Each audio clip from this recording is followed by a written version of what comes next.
Өдрийн залуусаа 3 дахь босон явдал дугаараар та бүхэнтэйгээ уулзаж байгаадаа таатай байна. Өмнөх дугаараар дээрми хэрэг үйлдэлсэн бас X найз бүсгүйхэн амь насан занал хийсэн мэрэгжлийн тулаанч нарын үйлдэлсэн гэмт хэргийн талаар ярьж сонирхуулсан. Хэрвээ та тэр хоёр дугаарыг үзэж амжаагүй байгаа бол description хэсэгт би линкийг нь оруулсан байгаа. Та тэр линкийг ашиглаад үзэж болно. Босон явдал 3 дахь дугаараар Ryan Gracie гэх мэрэгжлийн холимог тулаанч бас Бразилийн жижигцүүгийн аврагад тохиолдсон тун харамсалтай эмгэнэлт явдлын талаар та бүхэндээ ярьж сонирхуулъя. Та суугт ба нэгдэж амжаагүй байгаа бол subscribe дарж нэгдэрээ ингээд ярианд орцгоё.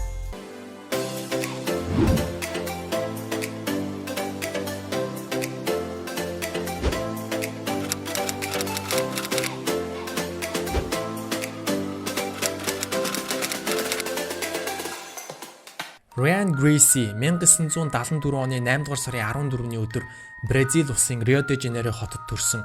Одооноос түүний нэрийг Ryan гэдээ удаа явжээ. 5 хүүхэдтэй өнөр өтгөн айлын отгон нь. Манай монголчууд ярьдаг шүү дээ, бүхий удамтай хүүхэд гэж. Яг тэрнтэй адилхан. Жижигцэн урлаг буюу Бразилийн хэвтэй тулаанаар хідэн үеэрээ хичээлж ирсэн ийм гэр бүлээс гаралтай. Зарим залуус мэдэх бах, хэрвээ та сонсож амжаагүй байгаа бол маш товчхон тайлбарлахад Бразилийн жижигцэн тулааны спортын төрөлд багтдаг. Ихэнхдээ газарт хэвтээгээс өрнөдөг. Өрсөлдөгчдөө онцгой техник ур чадвар ашиглан өчөлт болт хийж ялалт байгуулдаг. Маш товчхондоо. Ер нь жижигцэн спорт холимог тулааны төрөлд маш том байр суурийг эзэлдэг. Хамгийн анх UFC холбоо холимог тулааны тэмцээнийг зохион байгуулж байхад каратагаас, тэквондогоос, бөхөөс гээд тулааны аль болох шилдэг тамирчид тэр тэмцээнд орж тулалдахад Бразилийн жижигцэн суурьтай Royce Gracie ороод нөгөө том биетэй каратагийн тамирчин бөхчүүдийг бүгднгийн ядах юмгүй өчөөд өөрөө нэх айхтар гимтэл бэртэл аваагүй төрүүлж байсан түүхтэй. Тэр цагаас хойш Бразилийн жижигцэн холимог тулааны ертөнцид маш том байр суурийг эзэлдэг болсон. За тэр яг одоо буцаад ярианд орцгоё. Ryan гэр бүлэрээ хідэн үеэрээ энэ спортоор хичээлж ирсэн. Энэ спортыг хөгжүүлдэг нэг ёсондоо гэр бүлийнхаа зан заншлыг үргэлжлүүлэн залгамжилж явсан гэж хэлж болно. Ингээд Ryan 10 настай байхад тэдний эцэг их хоёр нь салж хоёр тишээ болноо. Тэр цагаас эхлээд 5 ах トゥ ус бие дааж амьдрах, биеэ өөртөө хамгаалах том асуудалтай нүүр тулж эхэлсэн.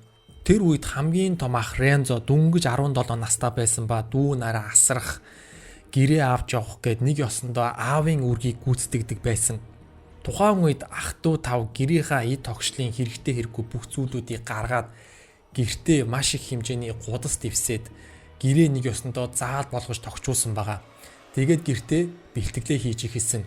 Нэг сонирхолтой зүйл нь тухайн дүүрэгт жижиг зүгээр хичээлдэг залуус хоорондоо муудалцах, ам муурих, эсвэл бие биедээ өс санах үед ах トゥ тавын гэрт буюу тэдний байгуулсан зааланд очиж жижиг сүгээр хоорондоо тулалдаж учраа олдог байсан. Тухайн үед Ryan-ы ур чадвар ах нартайгаа харьцуулахад бол тийм ч сайн байгаагүй. Гэхдээ энгийн хүнтэй харьцуулахад бол хамаагүй өөр төвшөнд. Хүүхэд л болсон хойно гудамж бусадтай муудалцаж зодон хийн.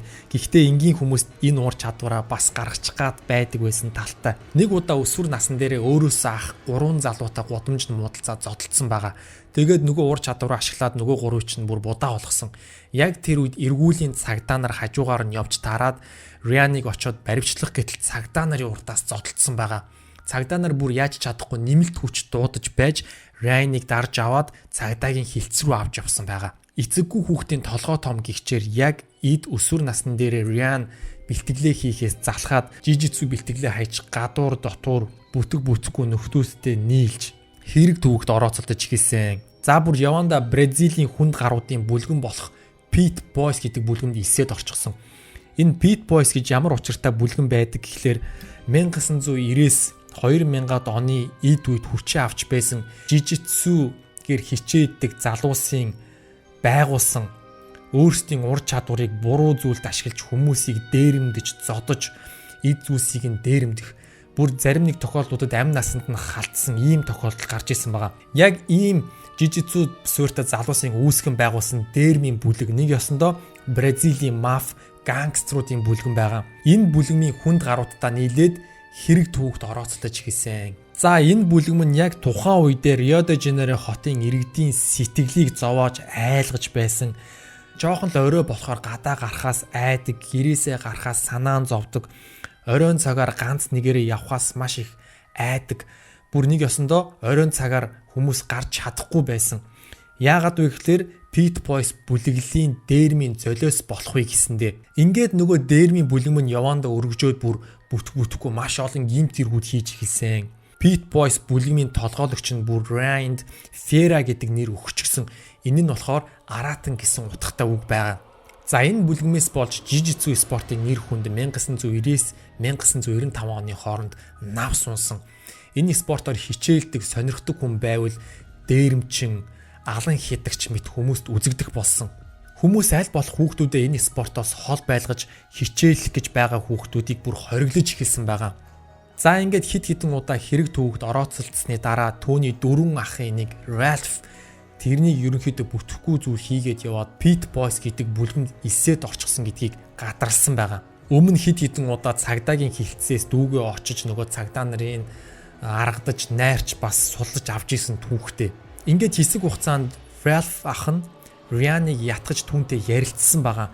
Ингээд маш удаан ярилцаж түүнийг ятгахсны үр дүнд Ryan тэр бүлэгмээс гарахаар шийднэ. Тэр бүлэгмээс гараад ахтайгаа хамт Сан Пауло руу нүүж тэндээ Jiu-Jitsu-гийн сургалтын танхим нээхээр зорьсон байдаг.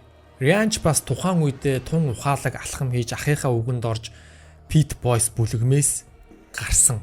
Нэг ёсондоо тэр бүлэгмийг орхисон гэсэн үг. Гэтэл уг бүлэгмийнхэн гишүүнээ зүгээр нэг гаргацдаггүй. Өс санаж, дарамталж, заримдаа бүр бүлэгмээс гарсны хариу болгож гэр бүлийнхнийх нь бэртээх, гэмтээх, энэ тэнд явж байхад нь бөөнөрөө очиж зодох, эсвэл их хэмжээний мөнгө нэхэх гих мэтлэн зүгээр нэгс тавиад явуулчихдаггүй байсан. Яг тухайн үед Ryan-ыг сайн мэддэг, бас тэдний гэр бүл нь Jiu-Jitsu-гээр тухайн хоттоо ер нь Бразил улстай бас алдартай байсан учраас за яах вэ гэд Ryan-ыг зүгээр суллаад явуулсан байгаа. Ингээд Сан Паулод Ryan ахтайгаа нүүж ирээд Jiu-Jitsu заалаа нээж бизнес эхлүүлсэн. Бизнес нь тун амжилттай болж тэдний нэр хүнд ч дайггүй өсөөд учир нь Сан Паулод Jiu-Jitsu чиглэлээр үйл ажиллагаа явуулдаг заал бараг л байхгүй тун цөөхөн байсан. Ердөө 5 хүрэхгүй жилийн дотор түүний нэрийг бараг мэдэхгүй хөнгүү болсон. Тэрний ур чадвар, нэр хүнд зэрэгэл өсөж дэвжиж байлаа. Тэдний нэр хүнд өсхийн хэрээр Jiu-Jitsu сургалт явуулдаг багш нар тамирчдын хооронд хагарал үүсчихсэн байгаа. Нэг ёсондоо бие биендээ атаархах сэтгэл төрж исэн.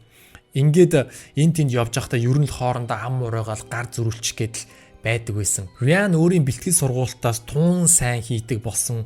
Түүний ур чадвар ч гэсэн маш өөр төвшөнд очиж хөгжсөн. Ингээд тэр олон улсын чанартай, дотоодын чанартай бүр дэлхийн тэмцээнүүдэд оролцож эхэлсэн байгаа. Түүний гаргаж байсан амжилтуудаас дурдвал Jiu-Jitsu-гээр хасах 94 кг-д 1997 онд Бразилийн үндэсний аварга, 1998 онд Пан Америкийн аварга. За ингээд баг Jiu-Jitsu-гийн ноён оргилд хүрсэн гэж хэлэхэд болно. Ингээд дараагийн нүүдлээ хийж мэрэгжлийн холимог тулааны урлагт хөл тавихаар шийднэ. Jiu-Jitsu суурьтай. Тэгээд хамгийн том тэмцээнийх нь авраг болчихсон хүнд бол холимог тулааны урлаг цээжинд нь багтсан юм шиг байгаа. Ryan өөрөө хэвтээ Jiu-Jitsu суурьтай учраас босоо тулаан, бокс, гарын цохилт гих зүйлүүдээрээ түлхүү анхаарч бэлтгэл хийсээр Pride гэдэг холбоотой гэрээ хийн. Одоо тулаан сонирхогчдын сайн мэдих Америкийн нэгдсэн улсын UFC гэж холимог тулааны ертөнцид том нэр хүндтэй холбоо байдаг. Тэгвэл яг тухайн үедээ 2000-ад оны үед Pride бараг л одоогийн UFC байсан. Энэ холбоонд тулааны урлагийн жинхэнэ хүнд жингийн акулууд болох Fedor Emelianenko, Mirko Cro Cop, ах トゥ Nogueira, Alistair Overeem, Chuck Liddell гээд маш олон шилдэгүүд яг эд үедээ энэ холбоонд тулалддаг байсан. Pride холбоо бол яг холимог тулааныг бас маш өөр төвшөнд гаргаж ирсэн ийм холбоо байдаг. Ингээд Ryan 2000 онд мэрэгжлийн анхны тулаанаа хийж нэгдүгээр үед хүнд цохилтоор өрсөлдөгчөө ялсан байдаг. Түүний тулааны урлагийн карьер тун амжилттай эхэлсэн. Мэргэжлийн тулаанд хөл тавьсны дараахан 2001 онд нэгэн аимшигтай үйл явдал болноо. Тэр нь юу вэ гэхээр Ryan шөнийн клубт Chuck Norris хочид Marcus Rosa гэх залуутай муудалцаж, маргалдаж, маргаан улмаар бүр хүндэрч Ryan тэрнийг хутгалж маш хүнд бэртэнэ. Тэр хавар бөө хүмүүс самун болж цагдаа нар түүнийг баривчлан авч явсан. Энэ нь нөгөө жижицүүгийн сургалт явуулдаг газруудын хоорондын мөргөлдөөн дайсагналаас үүдэлтэй байсан. Тэгээд ердөө 18 хоногийн дараа Ryan-ыг цагдаагийн газраас сулласан байдаг. Учир нь сүүлд нь цагдаа нарын мөрдөн байцаах ажиллагаа гэрчүүдийн мэдүүлгээс хараад байхад нөгөө хутга нь Маркусын өөрийнх нь хутга болж таарсан. Цаашилбал яг тухайн үед маргаан өрнөж байхад Маркус өөрөө эхлээд хутга гаргаж ирсэн байгаа.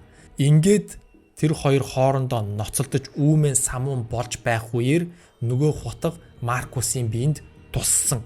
Нэг ёсондоо Ryan өөрийгөө аргагүй байдалд хамгаалж түүний дайралтыг таслан зогсоох гэдэг үндслээр 18 хоногийн дараа хорх ангиас суллагдсан байгаа. Ингээд мэрэгжлийн тулааны амьдрал нь үргэлжсээр 2000-аас 2004 оны хооронд 7 тулаан хийсэн байдаг. Үүнээс 5-д нь ялалт байгуулж 5 ялалтынхаа 4-ийг нь хугацаанаас өмнө дуусгасан дайжгүй сайн амжилттай явж байсан. Ингээд ахтайгаа нийлж байгуулсан жижицүү зааланд хид хідэн ээлжээр үйлчлүүлдэг 1000 орчим сурагчдтай. Дээрээс нь тулааны урлагт нэр хүндэн түгээд чамгүй амжилттай явж байсан. Бүр дундаж хөрөнгийн хэмжээ 1-2 сая доллар гэсэн багцаа гарчихсан. 2000-ад оны үед 1-2 сая долларын хөрөнгөтэй байна гэдэг бол маш амжилттай явж байсны шинж. Бас гэр бүлтэй болж 2001 оны 12 сард хүүтэй болсон байдаг. Ингээд амьдрал нь жигдэрчсэн эд хийж бүтээх насан дээрээ явж байсан Ryan амьдралдаа маш том алдаа гаргана. Тэр юу вэ гэхээр хар тамхи хэрэглэж эхэлсэн. Эд амжилттай явж байсан залуугийн амьдрал хормхон зур оронгоор эргэсэн байгаа. 2000 оноос эхлээд ерөнхийдөө хар тамхи хэрэгэлдэг болчихсон байсан гэж байгаа. Гэхдээ бол олон нийтэд ерөөсөө энэ тархаагүй байсан. Харин 2004-өөс 2007 оны хооронд хар тамхиндаа бүр донтож эхэлсэн байгаа. Сүүлдээ бүр хэрэглэхээр зан авир нь тогтургүй болж өөрийгөө хянах чадваргүй болж эхэлсэн. За ингээд түүний амьдралын төгсгөлийн үе тун удахгүй ирнэ.